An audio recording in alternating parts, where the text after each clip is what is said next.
Remember the GDC. Here's hoping none of you attended. This lovely get-together outing field trip for the game's media short bus is a great place for everyone to stand in a park and scream at the sky. Or it was, before the patriarchy went and masculinitied all over the place. Now it is far too dangerous, especially for Canadian devs, since Canada is now a crime in the USA, and you will be arrested for any of your beaver antics. Look, I know the moose riding maple syrup slurping hockey squad might be a bit uncomfortable with the idea of mandatory democracy, but I just gotta say on behalf of everyone, I am speaking on behalf of, they live in snow houses, they drink milk in bags. I mean, let's be serious here, they were born speaking American, but decided anyway to be a bilingual nation. And the second language they picked is French. And not even real French, Quebecian. They ain't like us, G.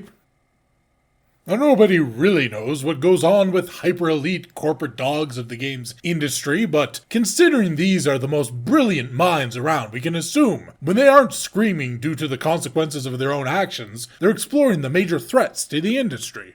What was that? Them making games nobody wants to play? No. What are you, racist? Every problem these people have ever faced in their lives is someone else's fault. This is due to the unfair patriarchisms of society's rules, 34% tariffs on avocado toast, and record-breaking inflation. For more information on what's ruining gaming, Google Rule 34 inflation. Life is Strange Double Exposure wins GDC Games for Impact. Nobody accepted the award though because they laid themselves off. Now that's what I call making an impact on your company's bottom line. Making these kinds of games is a double exposure to risk. Angry audiences, mass layoffs, the entire industry falling apart, they don't care. We should respect that the Impact Award for doing an adulting and showing up to office one day a week means more to them than keeping their jobs. There's a reason there's a coveted Games for Impact category at the season's 20th Pat Yourself on the Back award show, but there's no Games for Profit category. Life is Strange Double Penetration had so little thrust, it didn't even reach the audience the game was made for and already had. It's one thing when you turn Dragon Age from dark gritty fantasy to non-binary therapy session and everyone abandons it, but Life is Strange already was for oppression kink, internalized hatred, women who hate their dads and are way too interested in the love lives of high school kids. How can you possibly mess that up? You think that's the easiest possible group to cater to. Just say, men bad, women good, have a bunch of white women uplift a black person of color who could never have pulled themselves out of their born-into inadequacies without white savior assistance. Don't stop to ask, what is the impact Life is Super Unfair Double Exposition ever made? This game is just spoiled theater kids crying about how their life is hard due to patriarchy and environment. Though I guess they're burning electric vehicles, so all hail the CO2. This game saves lives of margarine communities. It stars a gay black lesbian man of color in a wheelchair with a disability, and that has impacted the wheelchair community by showing there is a studio willing to stand up for them, to do the legwork of making them seen. Nah, that was all made up. Lesbians in a wheelchair is what you get from a South Park episode. But you didn't play this game, so be honest. For a moment, you believed it. Look here, Margarine. How long are you gonna let this go on? These rich social elites are convincing the rest of the world you need these people to talk for you, while at the same time patting themselves on the back and collecting government handouts for impacting your community. They consider you worthwhile as long as they get clout and cash, using your identity traits as sword and shield. The moment that sword stops being sharp, and that shield isn't blocking feedback, they're gonna abandon you. What is the impact of having your reputation linked to their hostile behavior? If all of these activists put all the effort of attacking gamers and fans of franchises into something else, such as feeding the homeless, cleaning up garbage on the streets, creating homes, or assisting with therapy for the mentally ill, all the problems they talk about and pretend to care about would be solved. If the hundreds of people working on games like Life is Strange Double Suppository spent those tens of thousands of hours serving the communities they want to impact, they'd have saved money while actually making an impact. And who did you even make an impact on, if nobody plays or knows about the game? Even the GDC judge panel didn't realize the biggest impact this game made was the shells it dropped on its own studio. Yes, please do explain how you care about layoffs in the industry. If a game is made in a forest and nobody plays it, did the devs' screams make a sound? This is the peak of self-indulgence. This is the kind of stuff you'd expect from textbook bourgeoisie nobility gazing down upon the masses as you have a painting of the unwashed poors through the lens of upper crust educational decadence patronized for your private collection, exclaiming at the presentation to your personal social circle, "Ah yes, now I understand their plight. They must feel seen," before heading to your overpriced coffee shop to talk about the latest fashions and newest genders. This is an industry that exists in terror. Talented devs knowing if they do their job well and give good feedback, they will get fired by weaponized HR, then hounded and harassed by the game's media.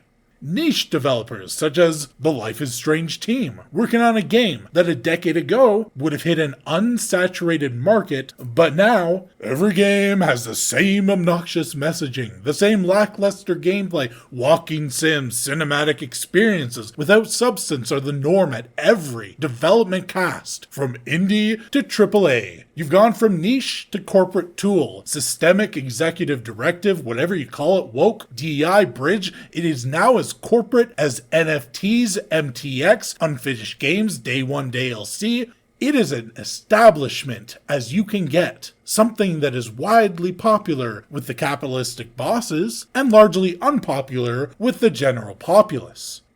Your ideology is no longer some scrappy truth-to-power counterculture for people looking for something different. It is the norm, it is the authority, it is the establishment, and it is everywhere. And most of all, activists are afraid. They've spent so much time lashing out and attacking everyone, now they're even stabbing their own allies in the back over suspected heresy. At first, people were fooled into thinking they were genuine about rooting out toxicity. It's different now. Now everyone knows they're the ones obsessed with judging others based on race and sex. They've labeled just about everyone as enemies, and the othered bucket is overflowing.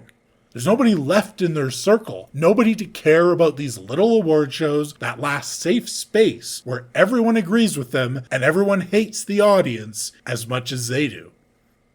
And now their closest allies are starting to get thrown in the basket. They've barricaded themselves on their own little island. There is no chance they will backtrack or realize what they've done. No, they are still looking for more imagined enemies to strike and fearmonger over. Keep this in mind when you make your impact statements. When you have your awards shows where you keep antagonizing and attacking gamers, denouncing perceived foes, demanding subservience to your extremist ideology, attacking anyone who disagrees with you, the only impact you are making is to your studio's success. And that costs people their jobs. Instead of conversations about your game being about the game, now it's about the bad behavior of your developers.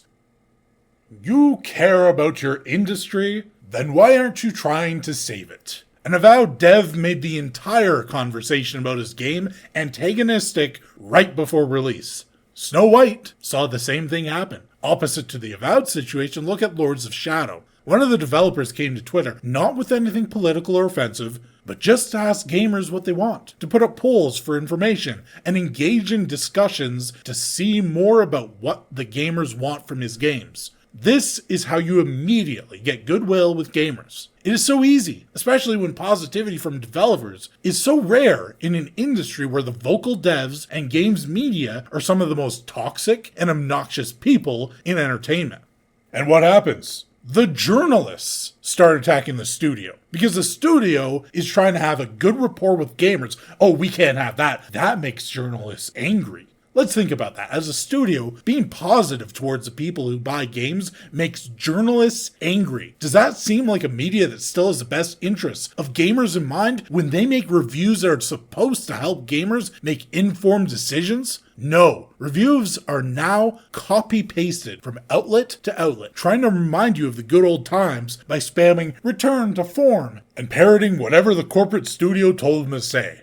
These are your allies? The people who are choking the industry so your games can no longer succeed? So games you recognize with awards like Games for Impact had so little impact the studio didn't even survive to the award show? The people who are giving your entire industry a bad reputation, so the people who might buy your games want nothing to do with you. Your allies are the people causing your games to fail, your studios to shutter, your jobs to be laid off. This is an industry-wide phenomenon, not some singular event, and yet this is happening at the same time Steam is posting record numbers. Every few months we get new sale records like Wukong. Individual games are setting concurrent records like with Palworld. New live service games are hitting huge audiences like Helldivers 2, The First Descendant, Marvel Rivals, Monster Hunter Wilds, Path of Exile 2. Studios and indies are coming out with games like Stellar Blade, Balatro, Lethal Company, and finding great success in a competitive industry. Do you want to make an impact? Here's some advice. If you can't take care of yourself, you're not going to be able to do anything for others. Let's be real for a moment here. Activist devs screaming at the sky, showing off your mental illness, spending your time making enemies, destroying your games, and getting laid off. Who are you helping? What is the impact you are making? You are not. Nobody is being helped. Your games for impact, they impacted nobody, and this is to be kind. You people are insane. If you cannot conduct yourselves in a professional manner, who are you going to help?